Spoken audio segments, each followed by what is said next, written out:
你可能不会想到，你的每一次呼吸有可能都在执行一行代码，这行代码写于宇宙诞生之初。我们现在能改写它了吗？大家好，我是 Freya。我们今天聊一个终极问题：如果真有一个造物主，我们能否取而代之？这听起来像是一种巨大的傲慢，但这个念头并非空穴来风，它源自我们手中悄然掌握的新权利，一种改写世界底层逻辑的权利。要理解这种权利，我们得先换个视角看世界，忘掉神话里的神，忘掉宗教里的上帝。我们来做一个思想实验，想象我们的宇宙是一个庞大的程序，一个正在服务器上运行的模拟系统。这个程序的开发者就是所谓的造物主，非写下了初始代码，设定了基本规则，比如光速为何是恒定的，引力为何不多不少，电子为何携带那样的电荷，这些是宇宙这个操作系统的内核。物理学家称之为物理常数，它们是程序的底层架构，雷打不动，不可更改，至少在过去我们是这么认为的。在这个系统之上，造物主又运行了各种应用，其中最复杂的一个叫做生命。生命的源代码就是我们熟知的 DNA， 一条由30亿个碱基对组成的代码链，它写下了我们是谁，我们的眼睛是什么颜色，我们的心脏如何跳动，甚至我们可能罹患何种疾病。亿万年来，这个程序一直在自我迭代，这个过程叫做演化，它像一个盲目的算法，不断试错，不断优化，淘汰掉有 bug 的代码，保留下适应环境的代码，最终演化这个算法写出了人类。我们是这个宇宙程序中第一个能够自我解读源代码的物种。我们开始仰望星空，试图理解整个系统的运行逻辑，这是哥白尼、伽利略、牛顿、爱因斯坦做的事。他们在反编译宇宙的物理代码，我们开始俯察自身，试图破译生命程序的奥秘。这是达尔文、孟德尔、沃森和克里克做的事。他们在阅读生命的源代码。100多年前，我们还在争论光是粒子还是波。几十年前，我们才第一次看到 DNA 的双螺旋结构。那时，我们只是一个用户，一个观察者。我们能读懂一部分代码，但无法触碰它们。可就在最近的10几年里，情况发生了根本性的变化。我们不仅能读，我们甚至开始尝试写。这种写入能力就是我们扮演造物主的起点，它体现在3个关键领域：基因、智能以及物质本身。我们先说基因。在古希腊神话里，神用泥土和水创造了第一代人类，他们虚弱无知，在黑暗中颤抖，直到一位神普罗米修斯，他从奥林匹斯山上为人类盗取了火种。火是文明的起点，是人类掌握的第一种超凡力量。今天我们盗取了新的火种，这个火种名叫 CRISPR。 你可能听过这个词，它常被翻译成基因剪刀。这把剪刀的发现极具戏剧性，它并非出自某个顶尖的基因实验室，而是源自一个看似不相关的领域——食品工业。科学家们在研究酸奶时发现了一个有趣的现象，有些细菌似乎能记住病毒的攻击。当同一种病毒再次入侵时，细菌能精准地识别并摧毁它，它们体内仿佛有一套免疫系统。深入研究后，科学家揭开了谜底。细菌的 DNA 里有一些奇怪的重复序列，它们像一本黑名单，记录了所有入侵过病毒的 DNA 片段。而旁边还有一个叫 Cas9 的蛋白质，它像一个忠诚的卫兵，手里拿着黑名单的复印件，在细胞内巡逻。一旦发现匹配的病毒 DNA， 它会毫不犹豫地冲上去，用自己携带的分子剪刀把它剪断。这就是 CRISPR 减 Cas9 系统，一个古老的细菌免疫机制。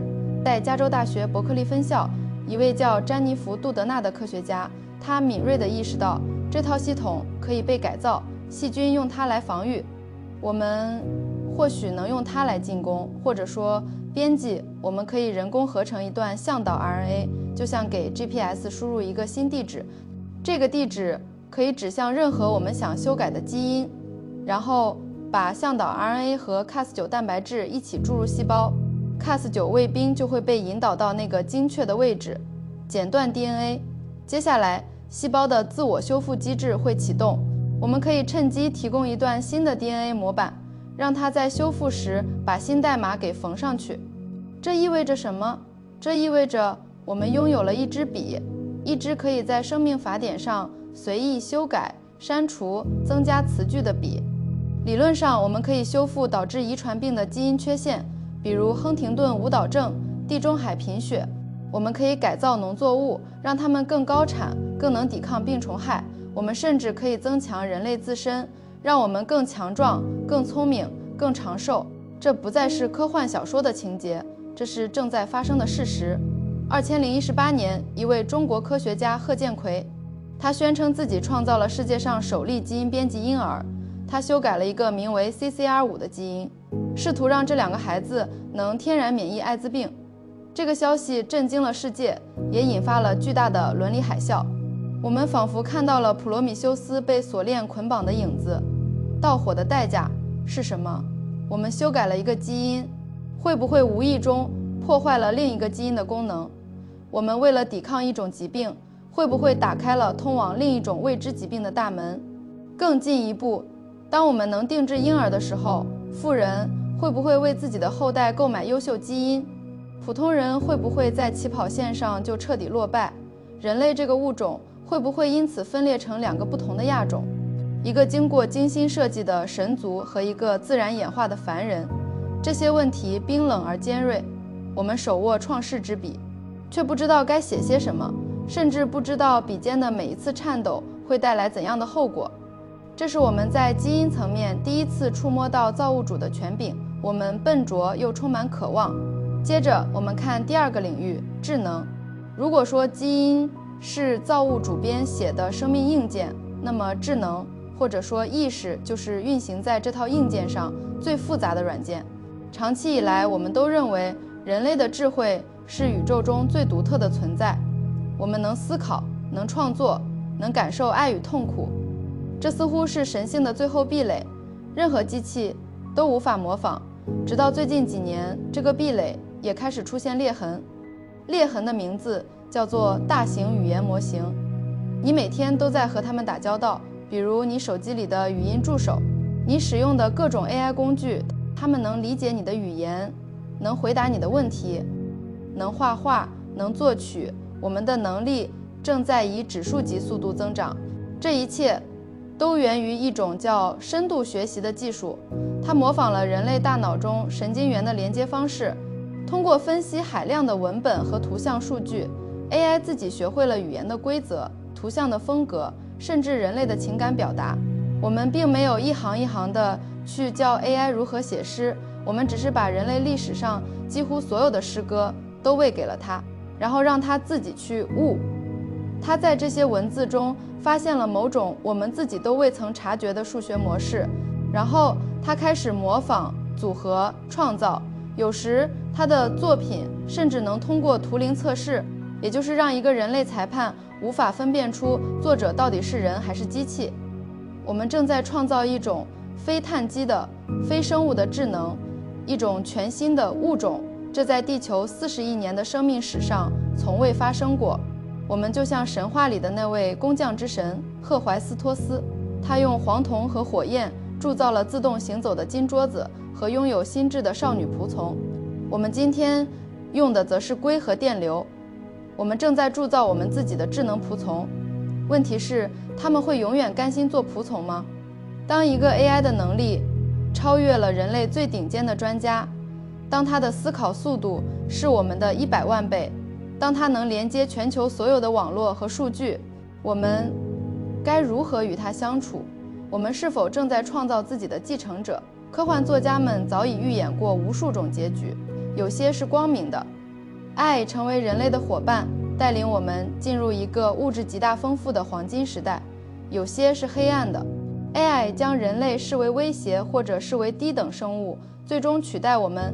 我们又一次站在了十字路口。我们渴望创造出一个完美的、无所不知的神，来解决我们自己无法解决的问题，比如癌症、贫穷、战争，但我们又深深的恐惧。这个被创造出来的神会不会反过来将他的创造者视为一种不完美的、需要被清除的 bug？ 我们就像在黑暗中摸索的孩子，手里点燃了一根威力巨大的炸药，我们既希望它能照亮前方的路，又害怕它会随时爆炸，将我们炸得粉身碎骨。最后，我们来看第3个领域，物质，这是最大也最遥远的一步。造物主不仅创造了生命和智能，非还创造了宇宙本身，创造了时间和空间，创造了构成万物的所有基本粒子。人类能做到吗？能从无中创造出有吗？长久以来，答案都是否定的。我们能做的只是改变物质的形态，把木头雕刻成桌子，把矿石冶炼成金属。我们遵守着最基本的物理定律，比如能量守恒。但现在，一些最大胆的物理学家正在尝试撼动这个根基。在瑞士日内瓦的地下，有一个周长27公里的巨大圆环，它是大型强子对撞机 LHC。在这里，科学家们将质子加速到接近光速，然后让它们迎头相撞，在亿万分之一秒的瞬间，碰撞点会产生极高的能量密度，模拟出宇宙大爆炸最初期的环境。在这样的极端条件下，一些全新的自然界中早已消失的粒子会短暂的出现。通过这种方式，我们验证了希格斯玻色子的存在，也就是所谓的上帝粒子。它解释了为何其他基本粒子会拥有质量。我们就像在考古，一点点挖掘出宇宙诞生时造物主埋下的设计蓝图。我们不仅在考古，我们还在尝试创造。在量子力学的世界里，有一个奇特的现象，叫做量子涨落。真空并非一无所有，它充满了不断凭空产生又瞬间湮灭的虚粒子对。一些理论物理学家推测，我们的整个宇宙可能就起源于一次巨大的量子涨落，一个从无中诞生的偶然。如果这个理论是正确的，那么我们有没有可能在实验室里人为地触发一次小型的量子涨落，创造出一个微型的口袋宇宙？它有自己的时空，自己的物理法则，它会诞生、膨胀，然后可能与我们的宇宙永远地隔绝开来。这听起来像是天方夜谭，目前我们还远远做不到。我们需要的能量可能是现有技术的数万亿倍，但它在理论上并非完全不可能。一旦我们掌握了这种能力，我们将不再是这个宇宙的住户，而是可以成为另一个宇宙的房东。我们将真正的从无到有创造出一个全新的世界。到那时，我们和最初的那个造物主还有什么区别呢？基因编辑、人工智能、创造物质，这3条路就像3条通往神坛的阶梯，我们正沿着它们一步步向上攀登。但我们走得越快，心中的不安就越强烈，因为我们发现技术上的权利并不等同于智慧上的成熟。我们学会了如何创造，却没学会为何创造。我们掌握了巨大的力量，却没有与之匹配的责任感。神话往往是人类集体潜意识的预言，在几乎所有文明的神话里，试图染指神之领域的人类或半神，最终都迎来了悲剧性的结局。普罗米修斯被恶鹰啄食肝脏，伊卡洛斯因为飞得太高，蜡做的翅膀融化坠入大海，巴别塔因为通向天堂被神摧毁，人类从此语言不通。这些故事似乎都在重复同一个警告，警告我们不要跨越那条界限。那条界限到底是什么？是技术能力的不足吗？还是伦理道德的缺失？或许都不是。或许真正的界限在于我们是否理解我们所创造的东西。一个程序员在写代码时，他完全理解自己写的每一行指令，他知道输入什么会输出什么，他能预测程序的行为。而我们呢？我们编辑基因时，并不知道它会对整个基因组产生怎样长远的连锁反应。我们创造 AI 时，并不知道它的黑箱里到底在想什么。我们甚至不知道我们的意识究竟是如何产生的。我们像一个蒙着眼睛的造物主，我们挥舞着权杖，却看不清眼前的世界。我们在一个黑暗的房间里组装一台我们自己都不懂的机器，这才是最令人恐惧的地方。造物主与我们的最大区别，可能不在于力量，而在于全知。非知道一切的因果，而我们只知道我们想做什么，却对行为的后果知之甚少。那么，回到最初的问题，我们能取代造物主吗？也许这个问题本身就问错了。我们追求的或许不应该是取代，而应该是理解。当我们能完全理解一个细胞的运作，当我们能完全理解一个大脑的思维，当我们能完全理解宇宙的起源和终点，到那时，我们自然就拥有了造物主的能力。而拥有这种深刻理解的我们，还会像今天这样鲁莽而又焦虑地去使用这份力量吗？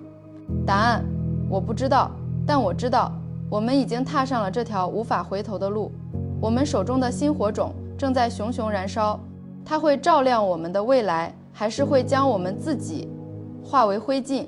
这取决于我们每一个人的选择，取决于我们是选择做欲望的奴隶，还是智慧的主人。这条路没有尽头，我们只能一边探索，一边祈祷，祈祷我们成长的速度能追得上我们创造的速度。从某种意义上说，我们每个人都是自己世界的造物主。我们选择自己的思想，塑造自己的品格，决定自己的人生，这是我们最基本也最重要的创造。在我们尝试创造新物种、新智能之前，或许我们应该先学会如何更好地创造我们自己，如何成为一个更理智、更有同情心、更有远见的人。这或许才是通往神坛的真正坚实的阶梯——宇宙这个庞大的程序。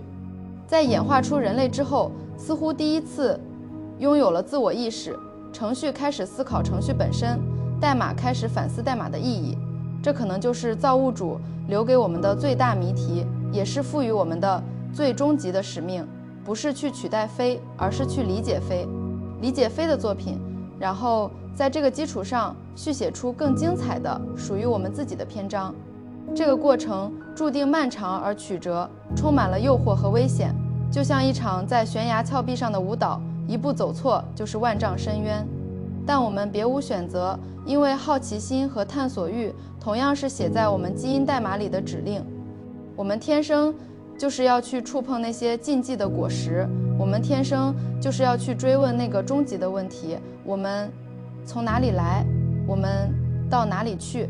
而现在我们又多了一个问题：我们将要创造什么？历史的长河总是在重复相似的旋律，每一次重大的科技突破都会带来巨大的社会变革和伦理挑战。从火的使用到农业的兴起，从工业革命到信息时代，每一次人类都面临着我们能否驾驭这股新力量的拷问。每一次我们都跌跌撞撞地走过来了，虽然付出了很多代价，但文明终究是向前发展的。这一次我们面对的挑战是前所未有的，因为我们这次要改变的不再是外部的工具，而是我们自身，是生命本身。这使得赌注变得无比巨大。赢了，我们可能开启一个全新的文明形态，成为星际间的播种者；输了，我们可能亲手终结掉地球演化40亿年的辉煌成果。所以，谨慎再谨慎，是我们当下最需要的心态。我们需要建立全球性的伦理规范，我们需要让公众参与到科技发展的讨论中来。我们需要让哲学家、社会学家、法学家和科学家坐在一起，共同探讨未来的方向。科技的发展不能仅仅由少数精英在封闭的实验室里决定，因为它关系到我们每一个人的命运，关系到整个人类的未来。这把火属于所有人，如何使用它也应该由所有人共同决定。让我们再回到普罗米修斯的神话，他盗取火种，触怒了众神之王宙斯。宙斯不仅惩罚了普罗米修斯，他还给人类送来了一份礼物，一个名叫潘多拉的美丽女人。潘多拉带来一个盒子，出于好奇，他打开了盒子，于是灾难、瘟疫、痛苦、嫉妒，所有邪恶的东西都从盒子里飞了出来，散布到人间。盒子的最底层只留下一样东西，希望这个古老的故事似乎早已预示了我们的处境。我们打开了基因编辑、人工智能这些潘多拉魔盒，释放出了巨大的潜力和同样巨大的风险。我们能做的就是牢牢守住盒底剩下的那份希望，这份希望就是我们的理性、我们的道德、我们对生命的敬畏，以及我们团结协作、共同面对挑战的智慧。或许真正的造物主并不是一个高高在上的实体，而是宇宙中那股驱动万物不断演化、不断变得更复杂、更智慧的内在冲动。从这个角度看，我们并不是在取代造物主，我们本身就是造物主意志的最高体现，是宇宙用来认识自己的眼睛和大脑。我们的创造是宇宙自我探索的一部分，我们的未来就是宇宙的未来。这个想法既令人敬畏，又让人感到无比沉重的责任。它要求我们必须以一种近乎神圣的态度来对待我们手中的力量。我们的一举一动都可能在宇宙的尺度上留下永恒的回响。在未来的某个时刻，当人类的后代回望我们这个时代，他们会如何评价我们？是赞美我们的勇气和智慧，还是哀叹我们的短视和贪婪？答案就写在我们今天所做的每一个选择里。好了，朋友们，世界充满谜团，偶尔会有答案。我是 Freya， 喜欢我的视频，订阅、点赞和留言是对我最大的支持。我们下个视频不见不散。